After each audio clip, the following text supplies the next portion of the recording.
Ladies and gentlemen, the official opening has started. Get ready now and let us all shift up a gear. Our first keynote speaker of today will share his vision of the great potential of 5G, and he will explain the technical developments that will the future hold for consumers, but also the broad economy.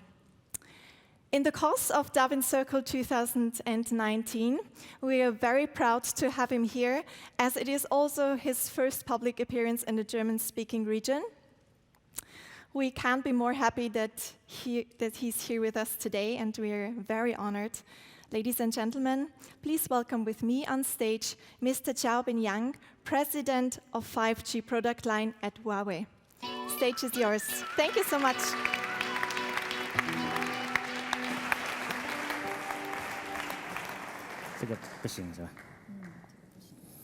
So, good morning, ladies and gentlemen. So I'm Xiaobin Yang, responsible for 5G in Huawei. So it is my great honor to join this event in this fantastic building and in this wonderful city, Vienna. We know that in the past 30 years, the mobile industry is one of the most fastest progressed industry in the world. In year 2002, it is the first time in history that the mobile voice user surpassed that of the fixed voice user.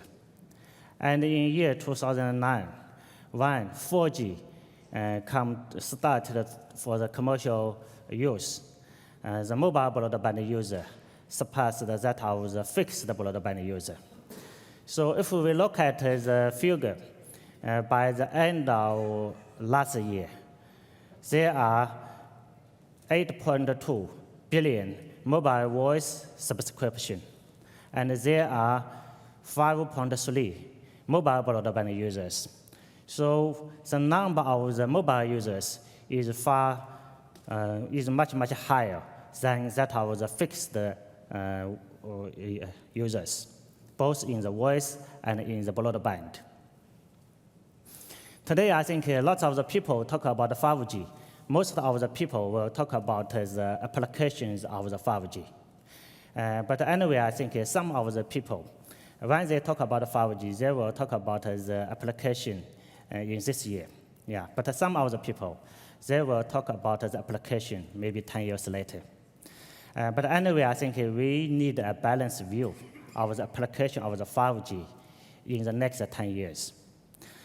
But from the technology point of view, if we compare that of 5G to 4G, it is quite simple. For 5G, it can provide much higher speed than that of 4G. Yeah, for 4G, the peak throughput for the network it can provide is 150 megabps. But for 5G, it is possible to provide more than 1 gigabps to the end users. So the speed of the 5G will be increased by 10 times. Then the second one is the latency. So regarding the latency, normally for the 4G, the latency will be about 10 milliseconds. And for 5G, it is possible to be 1 millisecond. So which means that the latency of 5G will be 10 times less than that of the 4G. Then the third one is the number of the connections in the network. So 5G can hold more than 1 million subscribers in 1 square kilometers. But for 4G, it's about 10,000 users in 1 square kilometer. So based upon this network capabilities, it will bring changes in the 3D market. So the first one, for the consumer market. Today, I think lots of the people talk about the vertical, talk about the digital transformation. But we still remember that for the consumer market, it is also one of the most important markets that we should think about. So for the consumer market, we do believe that the virtual reality and augmented reality will come to life during the 5G era. Then the second one is to the home market. It is the first time in the history that the mobile technologies, the speed of the mobile technology can catch up with the speed of the fiber. So which means that it is possible for 5G to provide gigabps access to the home market. Then the third one, based upon the network capabilities of 5G. So it is possible for 5G to act as the enabler in the digital transformation for the other industry in the society. So that's why people say 4G changes the life of the people, and 5G will change the society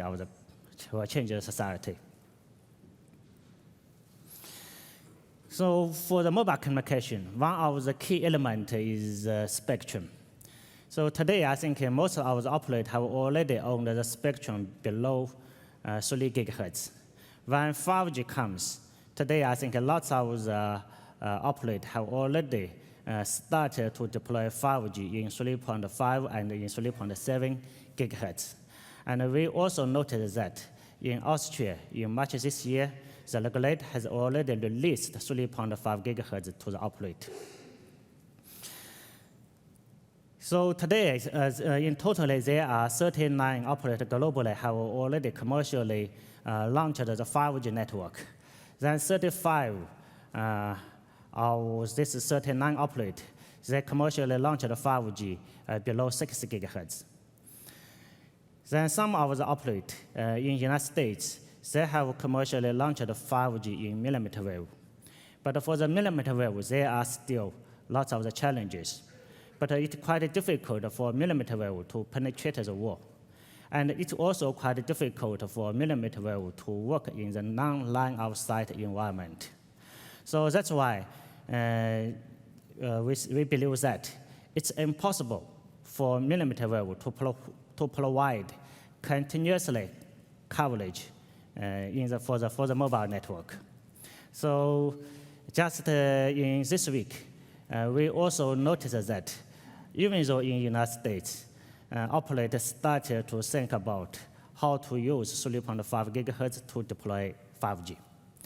So which means that the middle frequency band, such as 3.5 or 3.7, will be the main trend for the deployment of the 5G. But how about the spectrum for 5 years later? Maybe in 5 years later, we will need extra capacity. So we suggest that we need to think about some new spectrum for 5 or 10 years later. And we believe that the spectrum between 6 gigahertz to 7 gigahertz, I think this is one candidate spectrum, middle frequency spectrum can be considered for the mobile communication. Security, I think it is one of the areas that all of the people and all of the stakeholders will take care of, will care for 5G. So we should thank a lot to the expert in the 3GPP. In 3GPP, the expert from more than 50 companies, and also the expert from more than 20 countries regulate. They have jointly defined 5G security architecture in 3GPP. So if we look at the left side of the slides, the security architecture of the 5G, it will be divided into 3 layers. So the first layer, it is the transport layer. So for the transport layer, it will be related with the device, with the base station, and with part of the core network. So for this layer, it is used to transport the data. Then the second layer, it is the home layer and the serving layer. It is used to transmit the user ID. So the second layer, it will be related with the device, with the core network. So the user ID is transmitted in the second layer. And the third layer is the application layer. So today, I think lots of the application is operated by the OTT. For example, it's impossible for mobile operator to be responsible for the security of the OTT guys.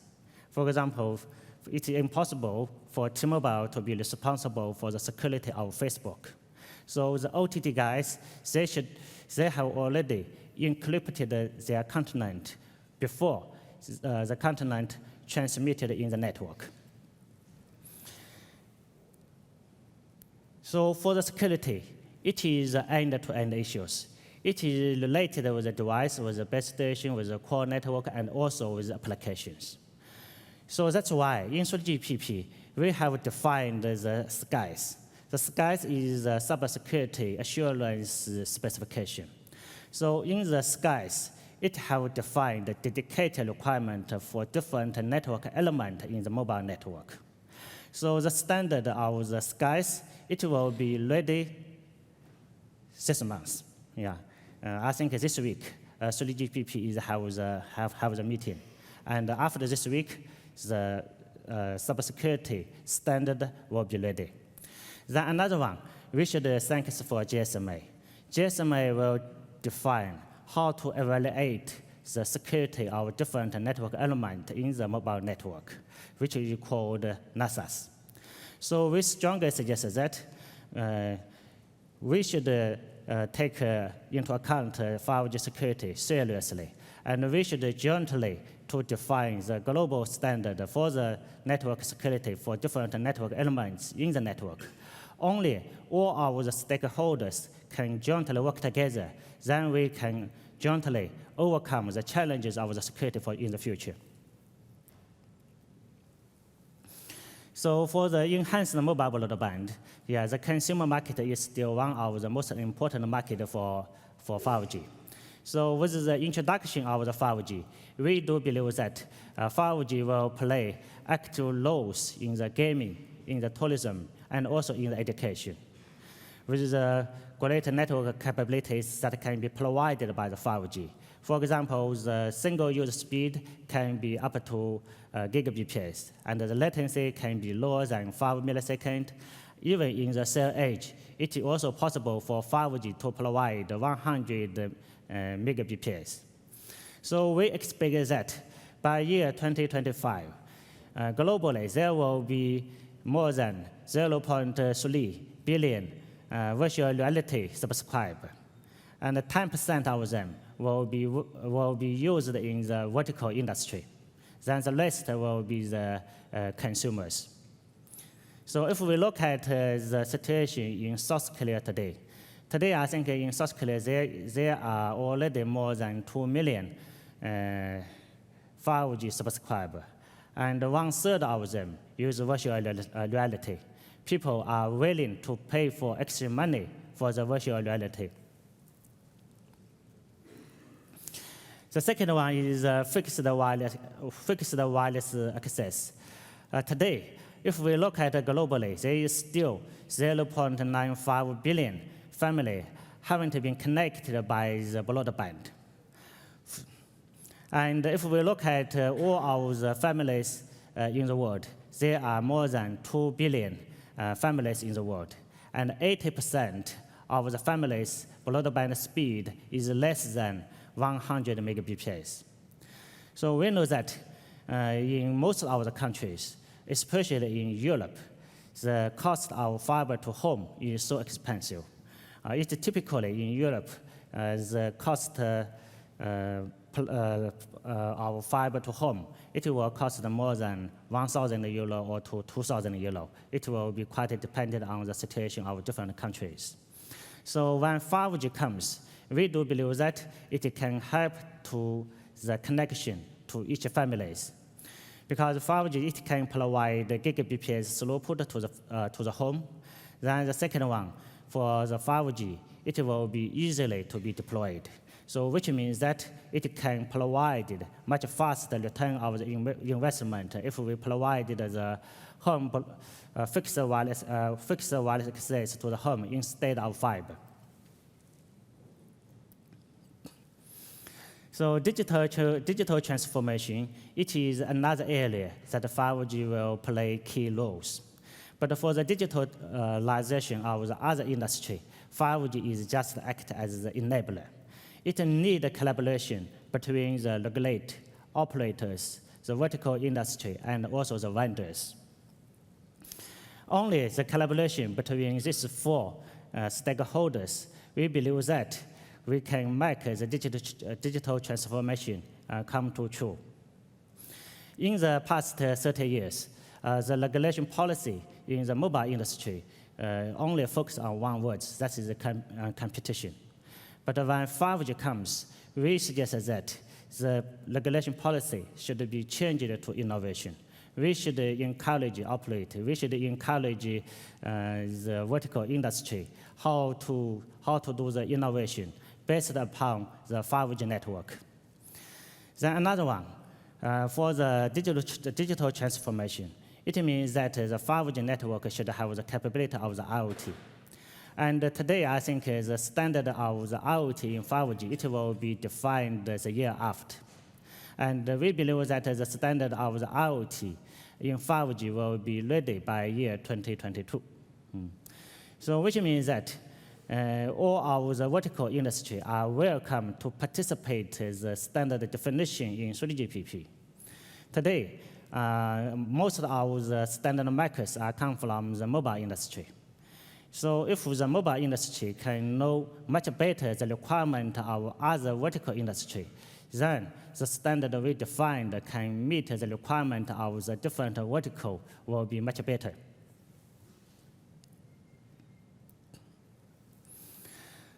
Today, I think the revenue for the whole mobile industry is 1,600 billion US dollar.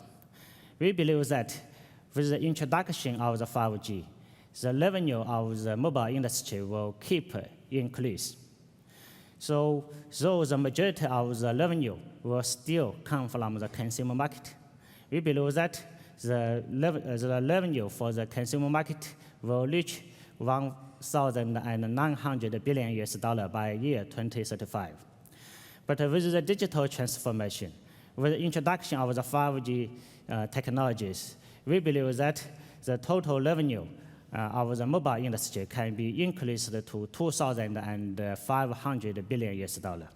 And the year by year growth rate in the mobile industry can be increased from 1% to 2.6% with the introduction of the 5G technologies.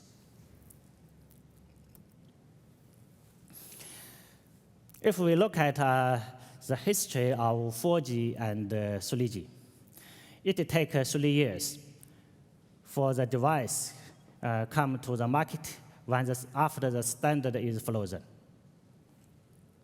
But for 5G, the first standard is available in the middle of last year. Now, the major smartphone, the major device chipset vendors has already released their SoC chipset, which include Huawei HiSilicon, Samsung, and Qualcomm. I think in the past 1 month, all of these 3 chipset vendors have already announced their SoC chipset. And if we look at the availability of the device in the market, though the spectrum has been frozen just 1 year, but until now, there are more than 100 5G devices is already available in the market. So which means that 5G will come to mature much faster than that of 3G and 4G. And in 3G, it takes 9 years for the 3G subscriber to reach 500 million subscribers. In 4G, it takes 6 years for 4G subscriber to reach 500 million subscribers. And in 5G, we do believe that it will only take 3 years to reach 500 million subscribers. So the major difference between 5G to that of 3G and 4G, it is a Chinese market. For 3G, China released the 3G license in year 2008, which is much, much later than the rest of the world. And in 4G, the Chinese operator started commercial use of 4G in year 2014. so which is also 5 years later than the rest of the world. But for 5G, this year, in June 2019, Chinese regulator has already released 4 5G licenses to the operator. So with such a kind of a huge market, we do believe that 5G will be accelerated. So by year 2022, the subscriber of 5G will be more than 500 million. So until today, if we look at the progress of the world, today there are 296 mobile operators are testing and do trial for the 5G. And 39 of the mobile operators has already announced their commercial launch of the 5G. Yeah. If we look at the availability of the spectrum, 34 countries have already issued 5G spectrum and 5G license. When we started to do the research of the 5G in year 2009, as soon as we commercially launched the first 4G network in Norway, Oslo. So in year 2012, we have developed the first prototype of the 5G. So if we look at the picture of the prototype, so the device is quite big. It is a big cabinet to hold the device, to realize the functionalities of the device. And at that time, we also use the CPU to deal with the signal processor part of the base station. And in year 2015, we have the second generation of the prototype, so which become much smaller. And in year 2018, last year, we commercially launched our first 5G device chipset, which is Balloon 5000. And in the infrastructure side, we also commercially launched our first base station chipset, which is 10-gun chipset. And in last month, in the device side, we also commercially launched our first SoC, Killing 990, the device chipset. So in the past 10 years, Huawei invested more than $4 billion in the research and development of the 5G. That's why we can keep the leading role in the 5G development. So until now, we have already signed more than 50 commercial contracts with our customers globally. So among these 50 commercial contracts, 28 of the contracts come from Europe. And by end of last month, we have already shipped more than 200,000 5G base stations globally. So, yeah, so thank you all. So this is my presentation. And Huawei is committed to bring digital to every person, home, and organization for a full connected, intelligent world. Thank you.